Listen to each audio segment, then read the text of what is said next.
भारत एक युवा राष्ट्र है। विश्व के किसी भी देश की तुलना में यहाँ सर्वाधिक युवा है। युवा शक्ति ही भारत की पहचान है।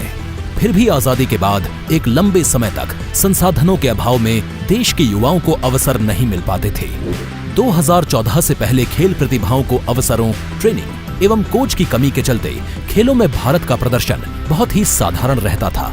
2014 के बाद माननीय प्रधानमंत्री नरेंद्र मोदी जी ने युवा शक्ति की ऊर्जा और देश की प्रगति में उनका योगदान बढ़ाने के लिए उन्हें विभिन्न योजनाओं से जोड़ा।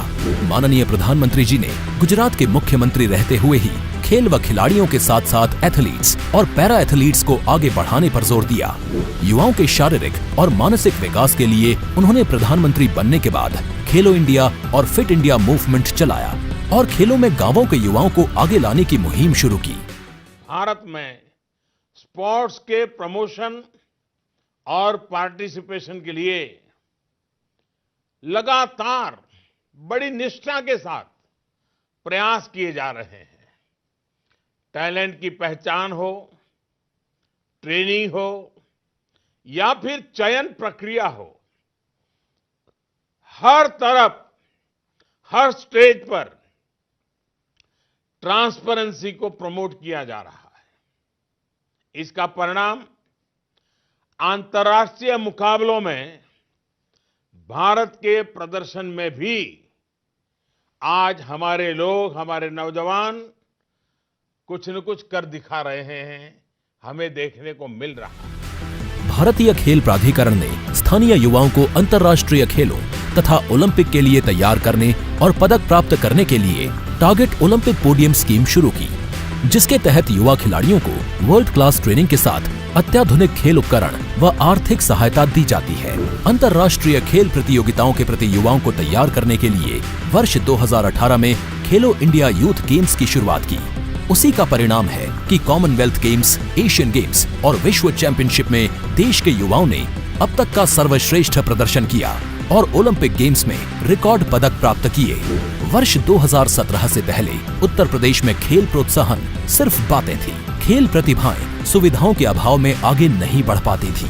वर्ष 2017 के बाद मुख्यमंत्री योगी आदित्यनाथ जी ने प्रधानमंत्री जी के विजन को साकार करते हुए युवा शक्ति के प्रोत्साहन से प्रदेश की तरक्की का रोड मैप तैयार किया। खेल और खिलाड़ियों को बढ़ावा देने तथा उन्हें अंतर्राष्ट्रीय खेलों के लिए तैयार करने के लिए अनेक योजनाएं चलाईं। खेल कोटा के तहत सरकारी नौकरी की व्यवस्था फिर से शुरू की। स्थानीय प्रतिभाओं को निखारने के लिए जनपद स्तर पर खेल प्रतियोगिताओं का आयोजन कराया।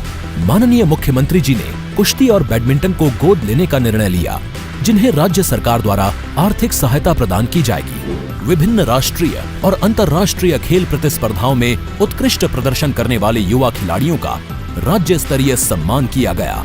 ओलंपिक में स्वर्ण पदक विजेता को 2 करोड़ रुपए, रजत पदक विजेता को 1.5 करोड़ रुपए, कांस्य पदक विजेता को 1 करोड़ रुपए तथा चौथा स्थान प्राप्त करने वालों को 50 लाख रुपए की सम्मान राशि प्रदान की। साथ ही प्रदेश के ओलंपिक खिलाड़ियों को 25 लाख रुपए की प्रोत्साहन राशि से सम्मानित किया, जो अन्य खिलाड़ियों के लिए प्रेरणा बना। खेलों में उत्तर प्रदेश की एक अलग ही पहचान है।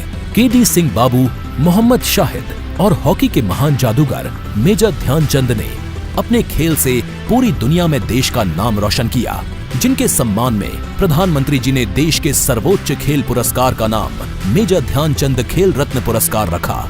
आजादी के अमृत महोत्सव की श्रृंखला में आज माननीय प्रधानमंत्री नरेंद्र मोदी जी द्वारा उत्तर प्रदेश के प्रथम खेल विश्वविद्यालय मेजर ध्यानचंद खेल विश्वविद्यालय मेरठ का शिलान्यास किया जा रहा है, जहां युवाओं को सभी खेलों का विश्व स्तरीय शिक्षण प्रशिक्षण मिलेगा। उन्हें भविष्य के ओलंपिक खेलों के लिए तैयार किया जाएगा। मेरठ के खेल सामान पूरी दुनिया में बहुत मशहूर हैं। प्रधानमंत्री जी के वोकल फॉर लोकल अभियान को और गति देते हुए खेल विश्वविद्यालय के निर्माण से स्थानीय ओडीओपी उत्पादों को विश्व स्तरीय पहचान मिलेगी और रोजगार के नए अवसर सृजित होंगे। खेल विज्ञान तथा खेल प्रौद्योगिकी के विभिन्न पाठ्यक्रमों के साथ प्रशिक्षण एवं शोध कार्य होगा और राष्ट्रीय अंतर्राष्ट्रीय प्रतियोगिताओं में प्रदर्शन के आधार पर स्नातक की डिग्री दी जाएगी। विश्वविद्यालय में विशेष स्पोर्ट्स सेंटर व संस्थाओं के अलावा अत्याधुनिक मैदान, swimming pool, velodrome, cycling track और हाईटेक एवं मॉडर्न स्पोर्ट्स इंफ्रास्ट्रक्चर स्थापित होगा। युवा शक्ति का जोश और प्रतिभा माननीय प्रधानमंत्री जी के नए और आत्मनिर्भर भारत के निर्माण के संकल्प को पूरा करने में महत्वपूर्ण भूमिका निभा रही है। सोच ईमानदार, काम दमदार।